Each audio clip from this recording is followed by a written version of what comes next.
सभी को नमस्कार, सत श्री अकाल, जय हिंद, जय श्री राम, हर हर महादेव, सलाम। स्वागत है एक बार फिर से आप सभी का रेलवे टेक्स्ट बुक पर और मेरा नाम है गगन। तो भैया आज 8 जून होगी और माफी मांगता हूं, मैंने बोला था कि कल 7 जून को क्लास होगी और मैंने बना भी ली थी क्लास, लेकिन फिर मेरे कुछ दोस्त आए बाहर से और वो आए थे कॉकरोच जनता पार्टी के प्रोटेस्ट में जाने के लिए। मैंने बोला तुम क्यों आए, तुम्हारा कौन सा पेपर लीक हुआ है? तो वो है एक्चुअली सोशल मीडिया के इन्फ्लुएंसर। तो फिर वो निकल गए थे वहां यहां से, तो मैंने बोला चलो मैं आता हूं, बट थोड़ा मुझे भी डिले हो गया, मैं भी फिर चला गया था, आते आते मुझे भी और लेट हो गए। तो उस चक्कर में दोस्तों क्लास ही नहीं रिकॉर्ड हो पाई।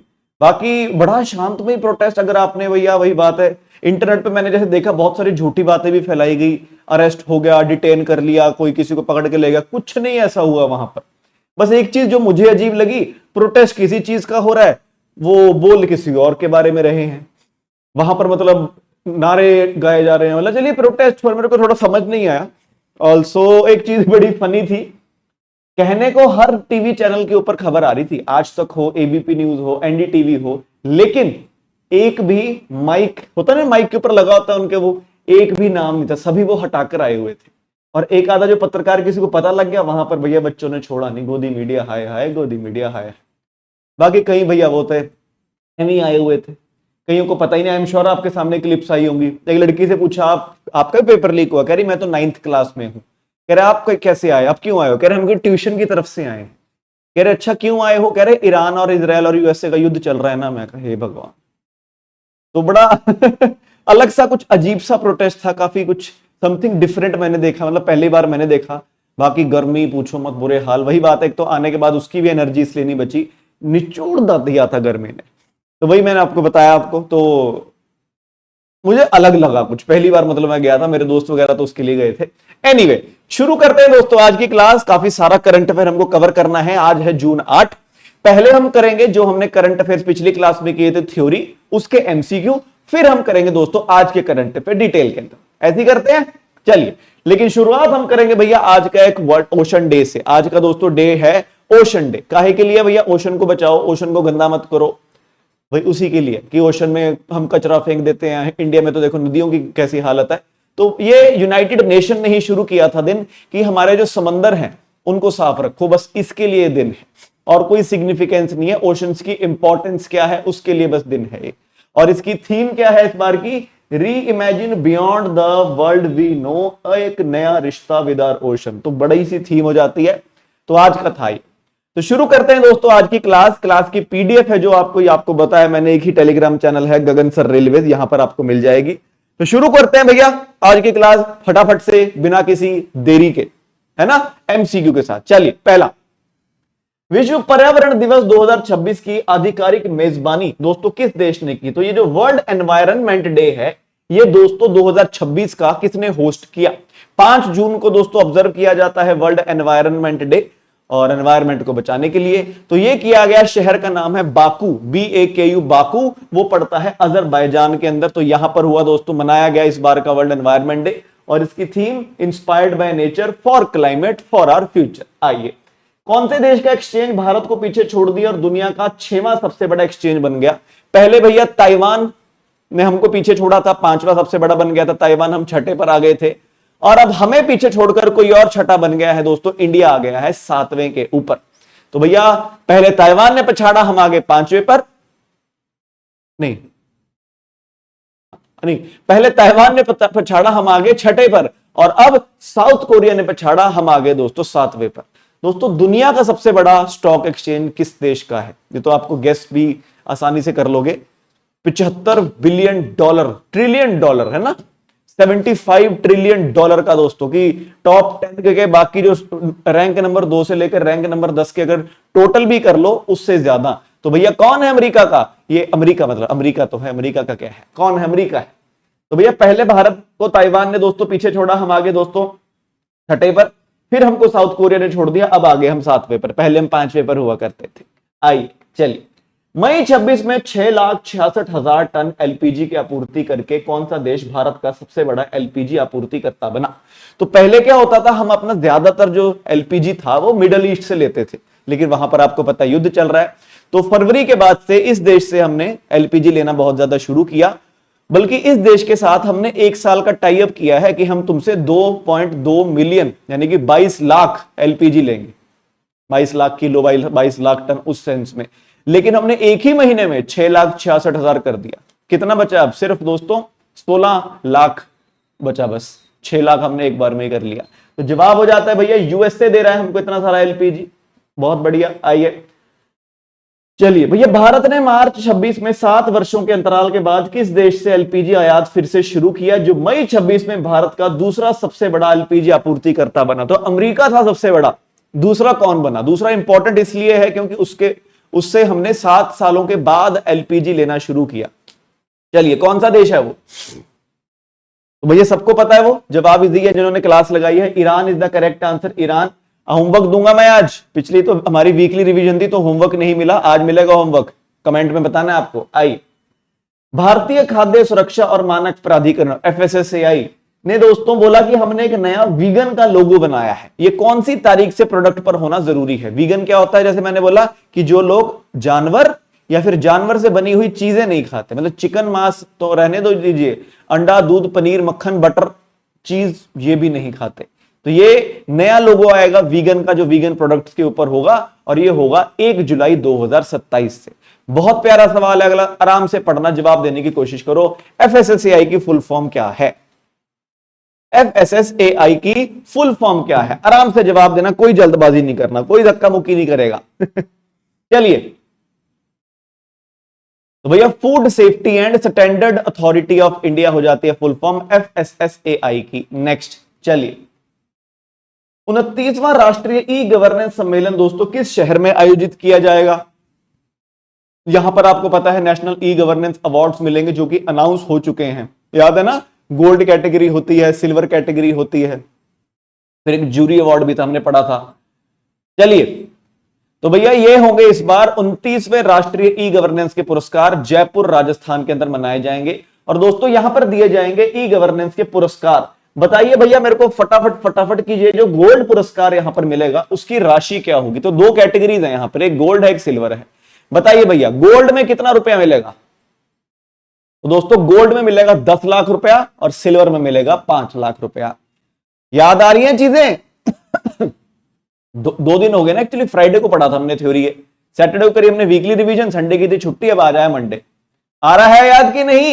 मतलब कमेंट में बताते रहना और बस लाइक करते रहना, मेरा बस आपका इतना प्यार बहुत है मेरे लिए। आओ भैया, राष्ट्रीय ई गवर्नेंस पुरस्कार के लिए 7 पुरस्कार श्रेणियों में कुल कितने पुरस्कार दिए गए? तो कुछ यहां पर गोल्ड पुरस्कार दिए गए, कुछ सिल्वर दिए गए, और एक जूरी ने भी दिया पुरस्कार। होता नहीं कि सबको मिल गया पुरस्कार, हाँ यार इसको भी देना था यार, बहुत बढ़िया था, तो उसको दे दो जूरी पुरस्कार। तो 10 गोल्ड अवार्ड दिए हैं, 6 सिल्वर अवार्ड दिए हैं और 1 जूरी ने पुरस्कार दिया है। तो टोटल 17 अवार्ड्स मिले हैं 7 कैटेगरीज के अंदर। वेरी इंपॉर्टेंट, मिलेंगे अभी अनाउंस हुए हैं, सिर्फ कहां मिलेंगे? जयपुर में 29th राष्ट्रीय ई गवर्नेंस सम्मेलन में। वही लिखा है जरा, 17 प्रोजेक्ट हैं, 7 पुरस्कार, 10 गोल्ड, 6 सिल्वर, 1 जूरी। आई नेक्स्ट भैया, पेंटागन द्वारा शुरू की गई प्रोजेक्ट पैट्रियट पाइपलाइन का उद्देश्य सैन्य कर्मी, उनके जीवन साथियों और नागरिकों को किस देश के रक्षा उद्योगों में रोजगार दिलाने में मदद करना है? तो भैया कौन सा देश प्रोजेक्ट पैट्रियट शुरू करा है? चलिए प्रोजेक्ट पैट्रियट तो भैया ये शुरू किया है पेंटागन ने। पेंटागन हमने क्या पढ़ा था? इसे डिपार्टमेंट ऑफ वॉर भी कहते हैं, युद्ध का डिपार्टमेंट। तो ये अमेरिका ने दोस्तों शुरू किया है। आइए नेक्स्ट चलिए, तो जो बच्चा नया है उसे फिर से बता दूं बेटा, ये जब मैं ऐसे मत समझता हूं सिर्फ भगा दिया आपने, तो क्योंकि इनको हमने रुककर आराम से पढ़ा है। आज उसकी एमसीक्यू रिवीजन हो रही है ताकि बच्चों के जहन में बैठ जाए चीज। आप 1 हफ्ता क्लास लगाते हो, देखो आपको क्या कुछ मिलता है। आज आप पढ़ते हो थ्योरी, कल उसी चीज को आप पढ़ते हो एमसीक्यू फॉर्मेट में, और फिर हफ्ते के एंड में उसी चीज की आप करते हो वीकली रिवीजन। बच्चों से पूछ लेना, बच्चे जो क्लास लगा रहे, बच्चों कमेंट में बताना मजा आया था कि नहीं आया था वीकली रिवीजन की क्लास में। क्लास में आने से ही 3 बार करंट अफेयर रीड करवा दूंगा, याद कैसे नहीं होगा। और महीने के अंत में एंड में 4थी बार मंथली, मजे मजे। आइए चलिए, 1196 करोड़ की लागत वाली फोटूला सुरंग परियोजना किस केंद्र शासित प्रदेश में स्वीकृत की गई? तो दोस्तों यहां पर सुरंग बनेगी, 2 सुरंगें बनेगी, एक जाने वाली एक आने वाली। चलिए बताइए भैया, फोटूला टनल ये कहां चलेगी? बनी है, तो इसका 2 काम हो जाते हैं, 2 टनल्स का। तो अगर मान लीजिए कहीं एक टनल में कहीं प्रॉब्लम आ गई, कुछ भी काम करना पड़ेगा, सड़क टूट गई, कई बार होता है कि क्रैक्स आ जाते हैं, तो मरम्मत चलेगी तो दूसरी टनल चलती रहेगी, तो ये थोड़ा फायदा हो जाता है। तो ये फोटूला टनल है दोस्तों लद्दाख के अंदर, तो लद्दाख में बनेगी दोस्तों ऐसी सी एक टनल। नेक्स्ट, फोटूला क्या है? पास दर्रा।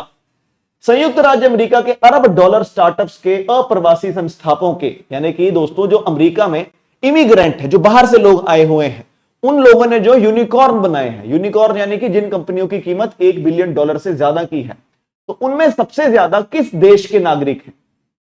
96 नागरिक हैं उस देश के। चलिए कि अमेरिका किसी बाहर के देश से आए, वहां पर रह के ऐसा काम किया कि भैया यूनिकॉर्न कंपनी खड़ी कर दी, यानी कि जिसकी कीमत $1 बिलियन से ज्यादा की हो।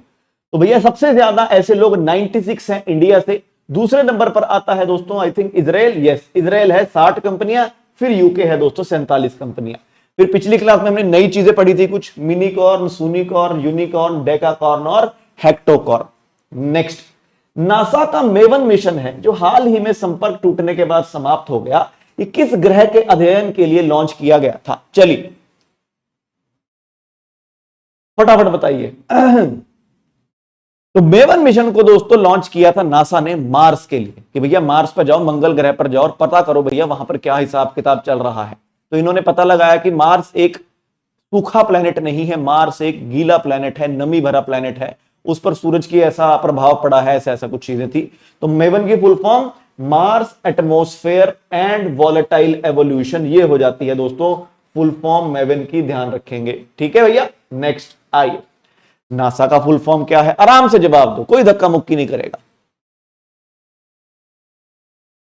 तो जवाब हो जाता है भैया national aeronautics and space administration. Next, और नासा के 15वें प्रशासक यानी कि एडमिनिस्ट्रेटर कौन है? आज के करंट अफेयर बड़े इंटरेस्टिंग है, मजा आएगा आपको करंट अफेयर पढ़ने में, डिटेल वाले। तो भैया ये हो जाते हैं जैरेड आइजैकमैन। जैरेड आइजैकमैन है दोस्तों नासा के 15वें प्रशासक। नेक्स्ट, चलिए थोड़ा बड़ा हो गया। नाइजीरिया की डंगोटे पेट्रोलियम रिफाइनरी से रिफाइनरी और पॉलीप्रोपाइलीन संयंत्र के यानी कि रिफाइनरी के 8 गैस टरबाइन जनरेटर पैकेजों की आपूर्ति हेतु 2 से 2,500 करोड़ का अंतरराष्ट्रीय कॉन्ट्रैक्ट दोस्तों किस कंपनी ने जीता? तो दोस्तों डंगोटे नाम की रिफाइनरी है नाइजीरिया में, उसने 8 टरबाइन मांगे हैं, गैस टरबाइन मांगे हैं, और उसका ठेका इंडिया की किसी कंपनी ने जीता है। कौन सी कंपनी है? तो भेल है ना, भारत हेवी इलेक्ट्रिकल लिमिटेड, ये वाली कंपनी है, और इस कंपनी को दोस्तों ठेका मिला है, ध्यान रखेंगे, वेरी इंपॉर्टेंट। आई, चुमूर किस राज्य केंद्र शासित प्रदेश का पहला मॉडर्न विलेज बना? क्या था मॉडर्न विलेज? हमने क्या पढ़ा था कि 2023 में सेंटर सरकार ने वाइब्रेंट विलेज प्रोग्राम शुरू किया, जिससे कि जो बॉर्डर पे जो स्थित जो गांव है, पाकिस्तान बॉर्डर हो चाहे चाइना बॉर्डर हो, वहां पर हम टूरिज्म लेके जाएं, उनको डेवलप करें, जिससे कि वहां का नागरिक और अपना शहर छोड़ के ना आए, अपना गांव छोड़ के ना आए। तो लद्दाख का पहला ऐसा वाइब्रेंट विलेज प्रोग्राम के तहत दोस्तों पहला मॉडल गांव बनेगा, वो बनेगा चुमूर, वेरी इंपॉर्टेंट दोस्तों। तो 2023 में पहला फेज हुआ, हमने पढ़ा था, फिर 2025 में उसका दूसरा फेज हुआ था वाइब्रेंट विलेज प्रोग्राम का। ठीक है भैया। आई, चलिए भैया अब शुरू करेंगे हम दोस्तों आज के करंट अफेयर। काफी सारे करंट अफेयर है, काफी इंटरेस्टिंग करंट अफेयर है। तो पहला और बड़ा करंट अफेयर दोस्तों एक, जो कि भैया भारत ने शतक लगा दिया है, भारत को 100वां रामसर साइट मिल चुका है, और वो है उत्तर प्रदेश का जयप्रकाश नारायण बर्ड सेंचुरी। ये भारत का 100वां रामसर साइट है। तो पहले समझो रामसर साइट होता क्या है। रामसर साइट एक वेटलैंड है। वेटलैंड मतलब, वेट का मतलब होता है गीला, लैंड का मतलब होती है जमीन, गीली जमीन। तो दोस्तों आपने कई बार देखा होगा, ऐसे ऐसे आपके गांव में भी शायद दलदल होंगे कि जो आपके गांव का तालाब होता है उसके ऊपर काई जम जाती है, हरा हरा हो जाता है, पंछी बहुत आते हैं वहां पर, है ना। ऐसी सी जगहें बन जाती है, गंदी सी लगती है देखने में, कुछ ऐसी सी बन जाती है, होता है ना कि अपने आप ही उगे जा रहा है। तो भैया वो जगह, कोई नदी हो, कोई तालाब हो, कोई पानी का ऐसे टुकड़ा हो बड़ा सा, है ना, वहां पर जब अलग अलग प्रजातियां उग जाती हैं, हमको भी नहीं पता कौन से कीड़े मकोड़े होंगे, हमको नहीं पता कौन से पेड़ पौधे वहां लगे होंगे, लेकिन वो अपने आप उग रहे हैं। तो एक तरीका है कि भैया वहां से धरती सांस लेती है, तो ये धरती के लिए बहुत अच्छे एरिया माने जाते हैं। तो दुनिया भर में बहुत सारे एरिया ऐसे, लेकिन फिर लोगों को हुआ कि फ्री बैठे हैं, कुछ करते हैं, तो इन्होंने बोला कि अब हम ऐसे जो एरिया हैं, जो जहां से धरती सांस लेती है, जो गीली जमीनें हैं, जहां पर अलग अलग तरह की प्रजातियां पाई जाती हैं, हम ना उनमें से किसी को अंतरराष्ट्रीय इंपॉर्टेंस देंगे। हर देश से हम चुनेंगे कुछ कुछ कुछ को और बोलेंगे तो ये हमारा है, मतलब हम इसको प्रोटेक्ट करेंगे। और वो जो सम्मेलन किया ना उन लोगों ने, फ्री बैठे लोगों ने, वो किया था उन्होंने ईरान के शहर रामसर। तो क्योंकि रामसर में ये बातचीत हुई थी कि भैया ये जो गीली जमीनें हैं, वेटलैंड्स हैं, इनको हम अंतरराष्ट्रीय इंपॉर्टेंस देंगे, तो भैया उसको नाम दे दिया उन्होंने रामसर साइट। बस ये है। तो रामसर साइट क्या हुआ, ईरान के शहर रामसर में सम्मेलन हुआ था और वहां पर बैठकर बोला कि ये वेटलैंड हैं जो ये अंतरराष्ट्रीय इंपॉर्टेंस के होंगे, बस उनको रामसर साइट कहा गया। और आज दोस्तों आखिरकार 1982 के बाद 1981 में पहली बार हमको मिले थे, दो मिले थे 1981 में, चिल्का लेक ओडिशा की और केवलादेव घाना नेशनल पार्क दोस्तों राजस्थान का। कौन कौन से पहली बार 1981 में हमको मिले थे? पहली थी दोस्तों चिल्का लेक ओडिशा, और साथ में ही मिले थे दोनों, केवलादेव घाना नेशनल पार्क राजस्थान, केवलादेव घाना नेशनल पार्क राजस्थान। ये दोस्तों भारत की पहली रामसर साइट्स थी। और अब आखिरकार 81 हो गया, 91, 2001, 2011, 2021, 45 साल के बाद जाकर दोस्तों भारत को 100 रामसर साइट्स मिल गई हैं। ठीक है, आइए पढ़ते हैं। तो कौन सी है 100वीं? Jayaprakash Narayan birth century. तो भैया जयप्रकाश नारायण बख्शी अभयारण्य यानी कि बर्ड सेंचुरी, इसका नाम दोस्तों 2002 में बदला गया था। इसका नाम बदला गया था, पहले क्या नाम होता था इसका पहले नाम हुआ करता था सूरहातल। तो भैया 2002 में नाम बदलने के बाद जयप्रकाश नारायण जो बर्ड सेंचुरी है, ये दोस्तों एक नेचुरल वेटलैंड बन गया है कि यहां पर पंछी आते हैं, पेड़ पौधे हैं, ऐसी ऐसी प्रजाति हैं, ये वो सो है। और ये एक ऑक्सबो लेक है, हिंदी में पढ़े अगर तो भैया यह अभयारण्य एक संरक्षित प्राकृतिक आर्द्र भूमि है, वेटलैंड है, परिस्थितिकी तंत्र है, ओ माय गॉड, जो एक विशाल वर्षा आधारित 12 मासी ऑक्सबो झील के आसपास केंद्रित है। ऑक्सबो झील क्या होता है? अब नदी जो होती है ना, नदी कैसे चलती है बेटा? ऐसे चलती है नदी? नहीं, नदी चलती है ऐसे। चलिए ऐसे चलती है नदी, ठीक है, लंबा लंबा। समय के साथ नदी के जो कर्व्स होते हैं और तीखे होते जाते हैं, समय के साथ नदी के कर्व्स और तीखे होते जाते हैं। और एक समय आता है कि जब नदी के कर्व ऐसे हो जाते हैं और एक समय आता है जब वो जुड़ जाती है और उसके बाद ये फिर से सीधी हो जाती है और यहां पर रह जाती है एक झील, इसे कहा जाता है ऑक्सबो झील। वो का मतलब ये हो गया ऑक्सबो झील। तो ये दोस्तों एक ऑक्सबो झील है, ध्यान रखेंगे दोस्तों, वेरी वेरी वेरी इंपॉर्टेंट। कहां पर है? उत्तर प्रदेश के बलिया जिले में। तो आइए, तो देखिए नदी कभी ऐसे सीधी होती थी, फिर घूमी घूमी, ये घूमी और अलग होगी। अब थोड़े समय बाद ये भी अलग हो जाएगा और यहां से ये सीधी चली जाया करेगी इस तरह से। तो एक पूरी तरह से प्राकृतिक ऑक्सबो झील है, एक नदी जो झुकती है और अंततः एक घुमावदार झील बनाने के लिए नदी से कट जाती है, इसे कहा जाता है। ये देखिए ऐसा होता है, ये हुआ और टाइट हो गया और फिर अलग हो गया। नई चीज सीख रहे हो, इंटरेस्टिंग चीज है, लाइक कर दो। तो भैया तो ये जो रामसर साइट है, रामसर सम्मेलन हुआ था कहां? ईरान के शहर रामसर में हुआ था। कब हुआ था? 2 फरवरी 1971 को। इसलिए हम 2 फरवरी को सेलिब्रेट करते हैं वर्ल्ड वेटलैंड डे, इसको रामसर डे भी कह देते हैं लोग। ये जो शहर था दोस्तों रामसर का, ये कैस्पियन सी है दोस्तों, एक जैसे मेडिटेरेनियन सी, रेड सी, अरेबियन सी, वैसे कैस्पियन सी है।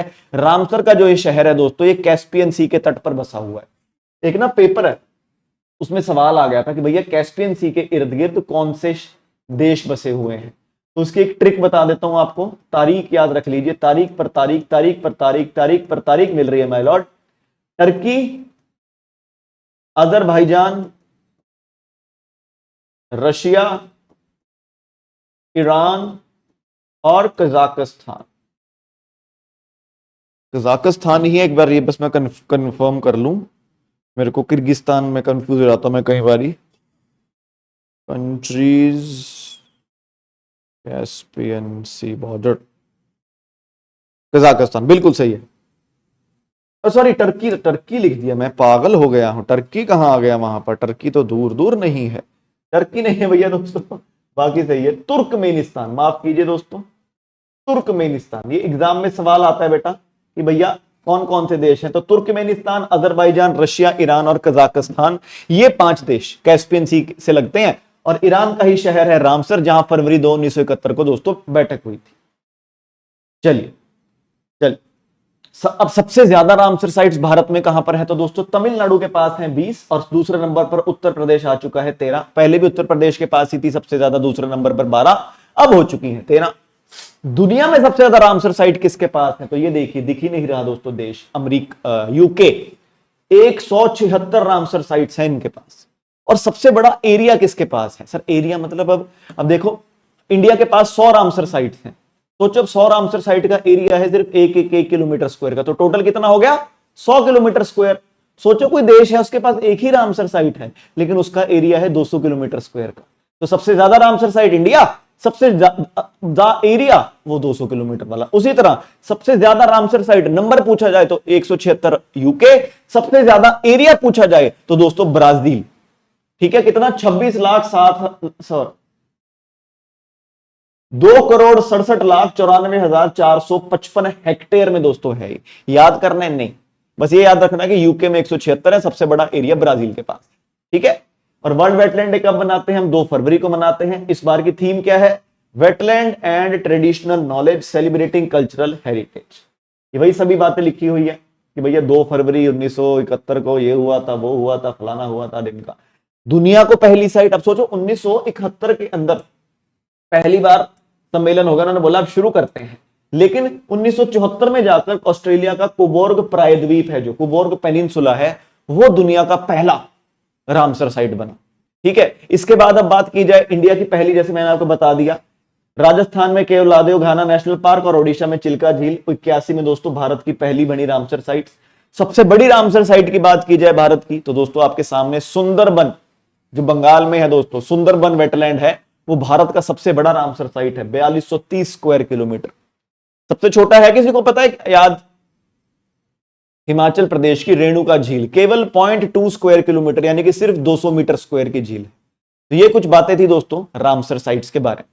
बढ़िया लगी हो? देखो स्टैटिक जी के भी सारा रिवाइज करा दिया, तो एक बार लाइक दोस्तों कर दो यार, लाइक में देखो कंजूसी नहीं होनी चाहिए। अच्छा बाय द वे, जब ये वीडियो बनाई मैंने दोस्तों, फ्रेंच ओपन अभी लड़कों का मैच चल रहा है। मैंने अपने एंड से बहुत लेट बनाई है वीडियो दोस्तों, 7 तारीख को बहुत लेट रात को, लेकिन अभी तक खत्म ही नहीं हुआ मैच फ्रेंच ओपन का। तो लड़कियों का मैच तो सैटरडे को हो गया था, तो लड़कियां पढ़ लेते हैं। तो भैया नया चैंपियन मिला है दोस्तों ग्रैंड स्लैम्स में। तो पहले ग्रैंड स्लैम का थोड़ा सा इतिहास जानेंगे हम भैया। ग्रैंड स्लैम क्या है? 4 टूर्नामेंट है। ऑस्ट्रेलियन ओपन है, फ्रेंच ओपन है, विंबलडन है, विंबलेडन और दोस्तों यूएस ओपन। दुनिया भर के टूर्नामेंट होते हैं ऐसे तो, Italian open, Cincinnati open, Monte Carlo, Miami, लेकिन इन चारों को कहा जाता है ग्रैंड स्लैम। और लाइन वाइज होते हैं, अभी पहले यही होगा, दूसरा यही होगा, तीसरा यही होगा, चौथा यही होगा। ऑस्ट्रेलियन ओपन और जो यूएस ओपन है ये हार्ड कोर्ट पर खेले जाते हैं, पत्थर वाला, सीमेंटेड। फ्रेंच ओपन है ये मिट्टी यानी कि क्ले पर खेला जाता है। विंबलडन दोस्तों ये घास पर खेला जाता है। विंबलडन में केवल सफेद कपड़े अलाउड हैं। फ्रेंच ओपन को दोस्तों रोलैंड गैरोस भी कहा जाता है, रोलैंड गैरोस भी कहा जाता है। सबसे नया ग्रैंड स्लैम ये है, सबसे पुराना ग्रैंड स्लैम दोस्तों ये है। तो ये बेसिक सी चीजें आप ध्यान रखेंगे अभी। तो ऑस्ट्रेलियन ओपन जनवरी में हो चुका है, फ्रेंच ओपन दोस्तों खत्म हुआ है। तो लड़की जीती है, नई लड़की है रशिया की, नाम हो जाता है मीरा एंड्रीवा ने माजा च्वालिंस्का को हराकर अपना पहला ग्रैंड स्लैम जीता। अब बच्चे ऑब्वियसली कंफ्यूज हो जाएंगे, सर नाम नहीं याद हो रहे, तूने कौन से का रिश्ता भेजना है यार, 19 साल की भी लड़की है बेचारी, है ना। तो मीरा ने हराया किसको? माजा को हराया, खत्म, ताजी चुस्ती ताजा माजा, है ना। मीरा ने हराया माजा को, बड़ा आसान हो गया। और तो भैया रशिया की टीनेजर मीरा ने अपना पहला ग्रैंड स्लैम खिताब जीता जब उसने पोलैंड की माजा को 6-3, 6-2 से फाइनल में हरा दिया। कितना आसान हो गया। और 2020 के बाद ये पहली टीनेजर बनी है दोस्तों जिसने फ्रेंच ओपन जीता हो। फ्रेंच ओपन का दूसरा नाम रोलैंड गैरोस। तो 2020 में कौन जीता था?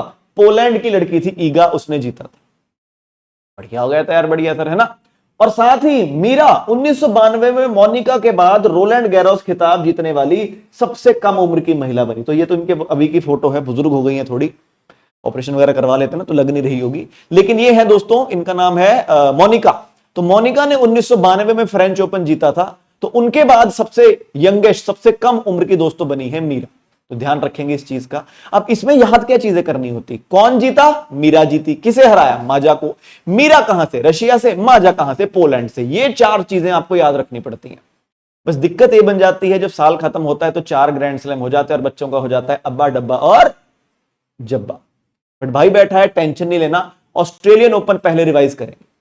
तो ऑस्ट्रेलियन ओपन इस बार जीता था, किसने जीता था सोचो दिमाग में। तो ऑस्ट्रेलियन ओपन इस बार जीता था दोस्तों, लाइट आ रही है। तो ऑस्ट्रेलियन ओपन इस बार जीता था दोस्तों, किसने जीता था? तो इस बार ऑस्ट्रेलियन ओपन जीता था स्पेन के कार्लोस अल्कराज ने। किसे हराया था? सर्बिया के नोवाक जोकोविच को हराया था। बड़ा इजी था ये तो। लड़कियों में कौन जीता था? तो लड़कियों में हारी थी बेलारूस की अरीना सबालेंका।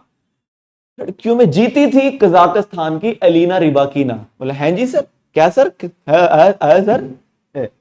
तो भैया ऑस्ट्रेलियन ओपन पुरुषों में स्पेन के कार्लोस ने सर्बिया के नोवाक को हराया। लड़कियों में कजाकिस्तान की एलिना ने बेलारूस की अरियाना को हराया।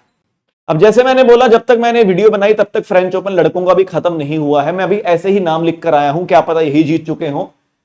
तो लड़कों का फाइनल किस किस के बीच है? जर्मनी के अलेक्जेंडर का फाइनल है इटली के फ्लावियो के साथ। देखते हैं कौन जीतता है, लेकिन नाम ये दो ही याद रखे होंगे। लड़कियों में कौन जीती है? रशिया की मीरा। किसे हराया? पोलैंड की माजा। मेरे को तो याद भी हो गया। इनका देख लेते हैं भैया क्या हिसाब रहेगा कि भैया जर्मनी का, अरे एम्बुलेंस, रक्षा करे भगवान, है ना। लड़कों में जर्मनी का अलेक्जेंडर या इटली का फ्लावियो, वो देखते हैं भैया, कल पढ़ लेंगे हम, कोई टेंशन की बात ही नहीं है। ठीक है, आइए अगला। केरल ने लॉन्च किया हॉक, किसके लिए? वाइल्ड लाइफ ऑफेंस मैनेजमेंट के लिए। अब भैया वाइल्ड लाइफ के क्राइम बहुत होते हैं, कभी किसी ने शिकार कर दिया, कभी किसी ने जंगल के पेड़ काट दिए, कभी किसी ने कुछ ऐसी जो भी ऐसे प्रॉब्लम्स होती हैं। तो इन्होंने एक हॉक इनिशिएटिव शुरू किया है केरल ने, होस्टाइल एक्टिविटी वॉच कर्नल, ये नाम रखा है। इन्होंने क्या किया, जो इनका वाइल्ड लाइफ डिपार्टमेंट है उसको जुडिशरी से जोड़ दिया, उनको अदालतों से जोड़ दिया कि जितना भी डेटा हमारे पास होगा वो एक साथ डला हुआ होगा, वो सारा का सारा कोर्ट कभी भी किसी भी टाइम पर अपने पास देख सकता है, ताकि सबूतों को इकट्ठा करने में टाइम ना वेस्ट करना पड़े। जैसे अभी थोड़े दिन पहले सुप्रीम कोर्ट ने भी, सूर्यकांत साहब ने भी ऐसा एक इनिशिएटिव शुरू किया था, जिससे taluka court, district court, high court और सुप्रीम कोर्ट को एक ही पोर्टल बना के दे दिया कि एक केस से रिलेटेड जितना डेटा है वो एक ही जगह मिल जाएगा। तो वही चीज यहां पर करी है, पहली बार भारत में किसी वाइल्ड लाइफ डिपार्टमेंट को वहां की अदालतों से जोड़ा है। तो भैया केरल वन विभाग ने हॉक की फुल फॉर्म क्या है? Hostile activity watch colonel. अंग्रेज हिंदी में मत पढ़ने लग जाना है। ये इंडिया का पहला डिजिटल सिस्टम है जो जुडिशरी को वाइल्ड लाइफ के साथ जोड़ रहा है, बहुत बढ़िया चीज होगी। तो ये प्लेटफॉर्म एक एप्लीकेशन प्रोग्रामिंग इंटरफेस के माध्यम से जिला न्यायालय प्रबंधन प्रणाली के साथ वन प्रवर्तन रिकॉर्ड को जोड़ता है। वन प्रवर्तन बोले तो वन प्रवर्तन, फॉरेस्ट एनफोर्समेंट, ठीक है। और एक केंद्रीकृत डेटाबेस में केस डेटा संग्रहित करता है कि जो भी डेटा है एक जगह पर पड़ा हो, यहां फॉरेस्ट डिपार्टमेंट ने डाला, वहां अदालत ने देख लिया, कुछ भी कांड करता है कोई अगर, तो ये चीज करी है, ये क्या नाम है? हॉक। तो भैया इस प्रणाली को भारतीय वन्य जीव ट्रस्ट यानी कि wild life trust of India के साथ विकसित किया गया था और एनटीटी डाटा द्वारा समर्थित किया गया था। इसमें क्या होगा दोस्तों? फॉरेस्ट ऑफिसर होंगे, वो चाहे वो डिविजनल फॉरेस्ट ऑफिसर हो, चाहे चीफ कंजर्वेटर हो, इन सभी का एक डैशबोर्ड बनाया होगा ताकि तुम अपने केस डाल सको, तुम अपने चेक भी कर सको केस। और मान लीजिए होता नहीं, वो मूवीज में दिखाते हैं कि फिंगरप्रिंट देखते ही पता लग गया कौन था, तो भैया ये पैटर्न किसका है, कौन ऐसे पेड़ काटता है, कौन ऐसा शिकार करता है, कौन इसका शिकार करता है। तो ऐसे जो होते हैं जो क्रिमिनल, उनको पकड़ने में आसानी। ध्यान रखेंगे केरल के मुख्यमंत्री कौन है? नए बने हैं वीडी सतीसन। केरल के गवर्नर कौन है? राजेंद्र विश्वनाथ हार्लेकर, राजधानी थिरुवनंतपुरम, केरला। नेक्स्ट होमवर्क दे दो फिर आज का, अभी क्लास है, क्लास खत्म नहीं हुई, होमवर्क ले दो। मेरे को ऐसे याद आ गया, मेरे को होमवर्क दे देता हूं मैं बच्चों को। तो भैया कुछ स्टेट्स में और यूटीज में दोस्तों इलेक्शन हुए थे, बहुत आसान सवाल दूंगा मैं, उनके सीएम बताने हैं आप, क्योंकि वही बात है, जितनी बार पढ़ोगे उतनी बार याद होगा। आपको होमवर्क में देना है, आप वीडियो चली रही है, आप अभी लिख सकते हो, चाहे देख के लिखो, लेकिन बताओ असम का नया मुख्यमंत्री कौन, वेस्ट बंगाल का नया मुख्यमंत्री कौन, केरल का नया मुख्यमंत्री कौन, क्योंकि लिख लिख के चीजें याद होती हैं यार।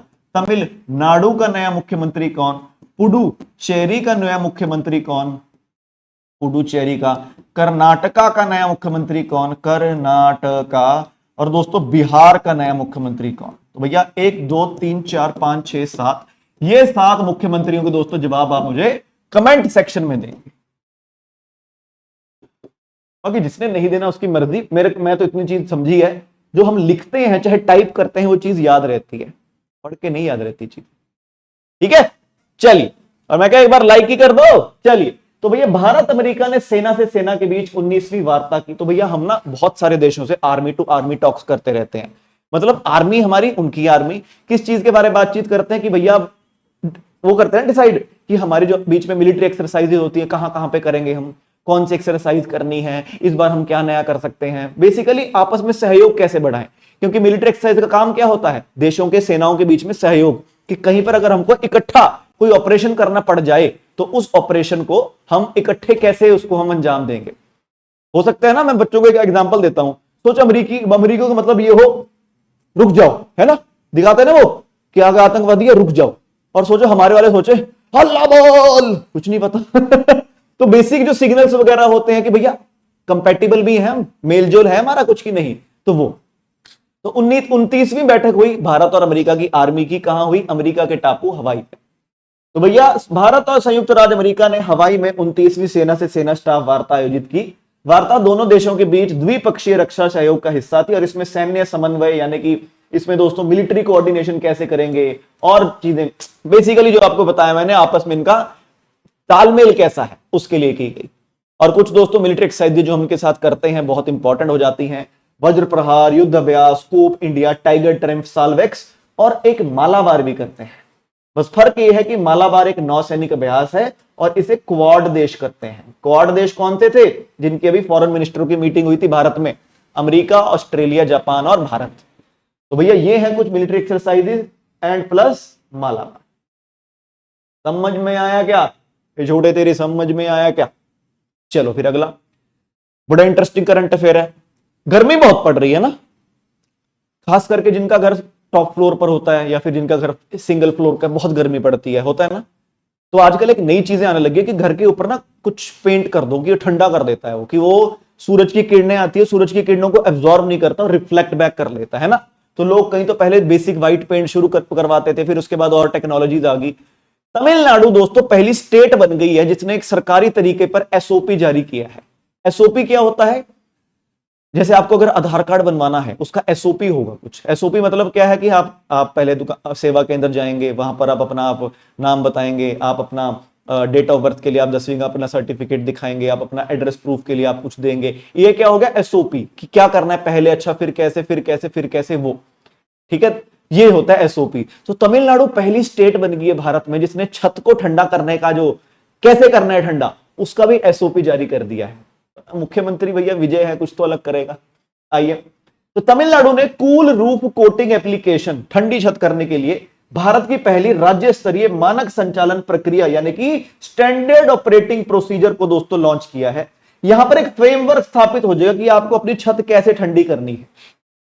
सिर्फ एसी और कूलर नहीं ना, अगर आपकी छत के ऊपर ये वाला कुछ केमिकल डला हुआ हो तो आपकी गर्म कैसे होता है।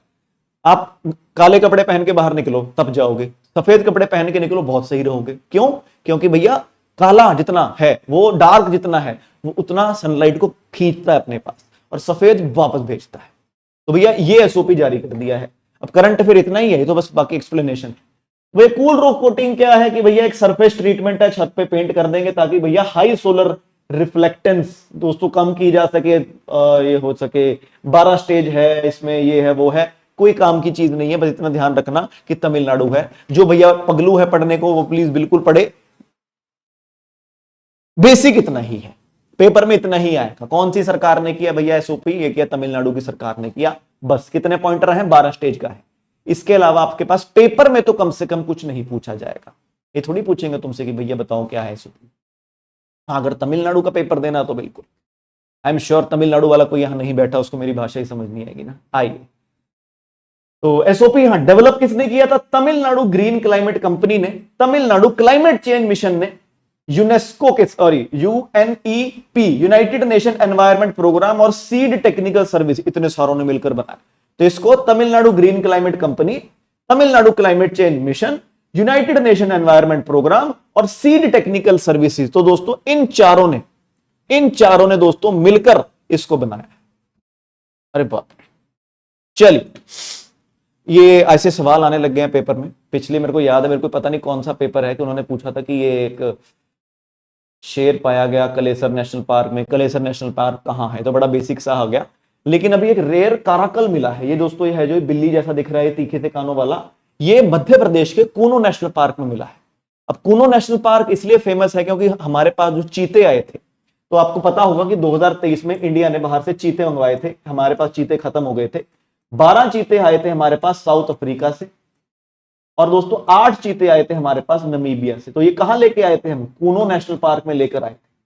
तो उसी कूनो नेशनल पार्क मध्य प्रदेश के अंदर दोस्तों, जिसमें दुनिया भारत के सबसे ज्यादा नेशनल पार्क है, मध्य प्रदेश वो राज्य जहां भारत में सबसे ज्यादा टाइगर है, वहां पर एक काराकल पाया गया है। ये है दोस्तों बिल्ला जैसा, ये ऐसा सा मिला है। तो 6 जून को एक वन्य जीव सर्वेक्षण के दौरान सर्वे चल रहा था।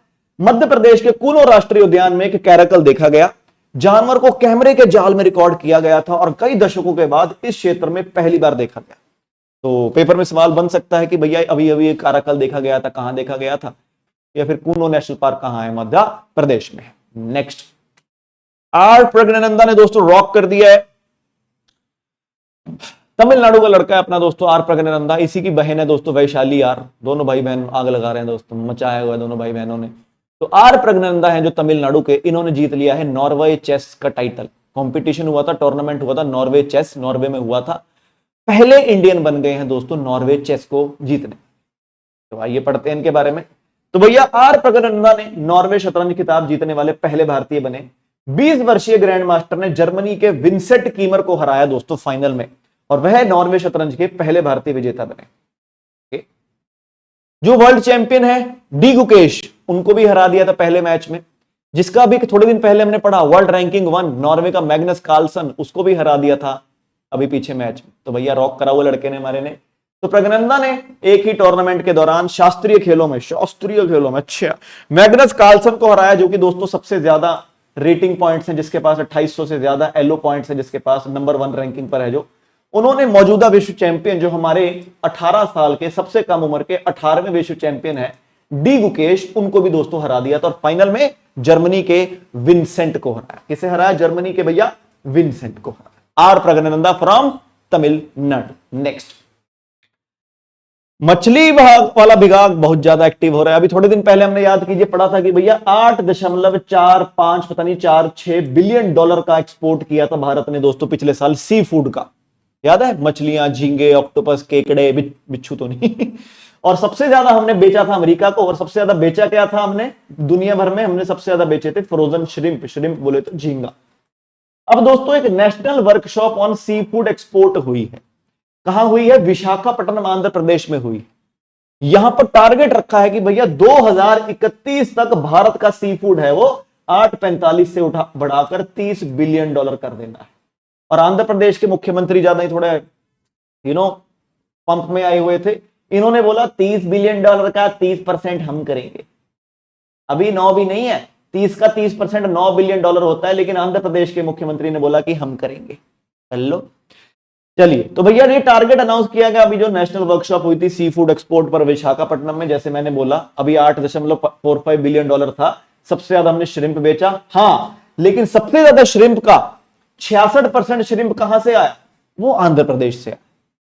तो श्रिम्प हम सबसे ज्यादा बेचते हैं, और श्रिम्प सबसे ज्यादा बनाता कौन है, आंध्र प्रदेश बनाता है 66%। लेट्स सी क्या बनेगा। इसको थोड़ा सा बाद में करेंगे दोस्तों, मेरे को थोड़ा समझ नहीं आया, मैं पढ़ने की बड़ी कोशिश की, मैं इसको बाद में करेंगे थोड़ा। अगर आप पढ़ सको अपने आप पीडीएफ में पढ़ लेना, नहीं तो कल करवाऊंगा इसको। नेक्स्ट भैया बहुत अपॉइंटमेंटें होगी यार पिछले 10 दिनों में, यार कितनी सारी अपॉइंटमेंट होगी। भारत को नया चीफ ऑफ डिफेंस स्टाफ मिल गया, भारत को नेवी का उप चीफ मिल गया, भारत को नेवी का चीफ मिल गया। अप्रैल महीने में भारत को आर्मी का उप चीफ मिला था, डीआरडीओ के चीफ बदल गए, और अब दोस्तों एयरफोर्स के वाइस चीफ भी बदल चुके हैं। बट टेंशन न को, सब करवाएंगे, बस तुम एक काम करो, क्लास को लाइक कर दो यार, हैं तो भैया हमारी भारतीय वायुसेना को नए वाइस चीफ मिल चुके हैं। उनका नाम है दोस्तों एयर मार्शल आशुतोष दीक्षित, जो कि 91 नंबर के वाइस चीफ हैं हमारे भारतीय वायुसेना के। इन्होंने रिप्लेस किया है एयर मार्शल नागेश कपूर को। तो ध्यान रखेंगे भैया, हमारे वायुसेना के उप चीफ कौन बन चुके हैं, वो बन चुके हैं भैया हमारे आशुतोष दीक्षित साहब, रिप्लेस किया है नागेश कपूर को। अब जैसे आर्मी है और नेवी है ना, उसमें एक होता है चीफ, एक होता है वाइस चीफ। चीफ होता है वाइस चीफ। एयरफोर्स में एक होता है चीफ, एक होता है वाइस चीफ, एक होता है डिप्यूटी चीफ। एयरफोर्स में 3 लोग होते हैं। आप में से बहुत सारे लोगों को शायद ये नहीं पता होगी बात, है ना? कोई बात नहीं, भाई की क्लास में आए, पता करवा देंगे, क्या बड़ी बात है। तो इस वक्त भारत के वाइस चीफ कौन है? पहले चीफ कौन है? 28वें चीफ है हमारे दोस्तों air chief marshal Amarpreet Singh. ये वही है बरकरार, इनकी नई अपॉइंटमेंट नहीं हुई है। हमारे भारतीय वायुसेना के डिप्टी चीफ कौन है? तो 49वें डिप्टी चीफ है हमारे air marshal Awadhesh Kumar Bharti. Operation Sindoor जब हुआ था तब आकर मीडिया से कौन बातें कर रहे थे? अवधेश साहब कर रहे थे, अवधेश कुमार भारती साहब। तो ध्यान रखेंगे, एयरफोर्स के 3 कौन कौन है? डिप्टी चीफ हैं दोस्तों ये अवधेश साहब, वाइस चीफ हैं कौन? आशुतोष दीक्षित साहब, और चीफ हैं कौन? अमरप्रीत सिंह जी। बात की जाए दोस्तों नेवी की, तो नेवी के दोस्तों 27वें चीफ बने हैं एडमिरल कृष्ण स्वामीनाथन। बात करें नेवी के उप चीफ की, तो दोस्तों 48वें उप नेवी के चीफ, 48 उप नेवी के चीफ बने हैं। 48, तो 48वें नेवी के उप चीफ बने हैं दोस्तों अजय कोछड़ साहब। आर्मी की बात कर लें तो आर्मी के हमारे दोस्तों 30वें चीफ हैं जनरल उपेंद्र द्विवेदी, और हमारे जो उप चीफ हैं 49वें ही उप चीफ हैं दोस्तों लेफ्टिनेंट जनरल धीरज सेठ। ये भी अप्रैल में ही बने थे। तो इसको ना एक बार क्या करना अभी होमवर्क में आप क्लास के बाद अपने लिए, मेरे लिए नहीं, मेरे को तो याद है, आपके लिए लिखना, एक टेबल बनाना दोस्तों, खूबसूरत सा टेबल बनाना अपनी पढ़ाई के लिए। वहां पर लिखना आपको ऐसे ऐसे बना लेना आपने, आर्मी एयरफोर्स नेवी, ऐसे लिखना है, ठीक है? यहां लिखो चीफ, यहां लिखो वाइस चीफ, इसका एक डिप्टी चीफ भी होता है, यहां पे कुछ नहीं आएगा, यहां ऐसे दोस्तों लिख लेना, क्योंकि अभी अभी नई नई अपॉइंटमेंट्स हुई हैं तो पेपर में आने के चांस ज्यादा बनते हैं। बातचीत, बड़ी बातचीत इंडस्ट्री के लोगों से आई। और तीसरे चीफ ऑफ डिफेंस स्टाफ को हम कैसे भूल सकते हैं दोस्तों? जनरल NS राजा सुब्रमणी, रिप्लेस किए इन्होंने जनरल अनिल चौहान को। नेक्स्ट, नीलकंठ मिश्रा, ये बन गए दोस्तों भारत की तरफ से वर्ल्ड बैंक के एग्जीक्यूटिव डायरेक्टर। तो हमारी दोस्तों सेंटर सरकार ही है, उनकी एक कमेटी होती है जिसको ACC कहते हैं, कैबिनेट कमेटी होती है अपॉइंटमेंट्स के ऊपर, कि अपॉइंटमेंट कौन करेगा, तो ये कमेटी करती है। बड़े बड़े जो SBI का कौन अध्यक्ष बनाना है, ये यही देखते हैं, सेक्रेटरी वगैरह। तो इकोनॉमिस्ट हैं जो दोस्तों नीलकंठ मिश्रा साहब, इन्हें दोस्तों भारत का एग्जीक्यूटिव डायरेक्टर अपॉइंट किया गया है वर्ल्ड बैंक के हेडक्वार्टर वॉशिंगटन DC अमेरिका में। 3 साल के लिए काम करेंगे, और ये रिप्लेस कर रहे हैं दोस्तों परमेश्वरन अय्यर। किसे? परमेश्वरन अय्यर साहब को दोस्तों ये रिप्लेस कर रहे हैं। तो कौन रिप्लेस कर रहे हैं भैया? नीलकंठ मिश्रा, 3 साल के लिए वर्ल्ड बैंक के डायरेक्टर। तो ये थी भैया आज की क्लास, और मैं चाहता हूं कि सभी बच्चे होमवर्क करके आए। 7 राज्यों के मैंने मुख्यमंत्री आपसे पूछे हैं, असम, बंगाल, केरल, तमिलनाडु, पुडुचेरी, कर्नाटक और बिहार के। और मैं आशा करूंगा कि सभी को आते हो, नहीं आते बहुत बढ़िया चीज है, आज पढ़ो, चीटिंग करके लिखो, गारंटी मेरी है 7 में से 4 आप याद कर चुके होंगे तब तक। तो ये थी आज की क्लास, सभी को नमस्कार, जय हिंद, जय भारत।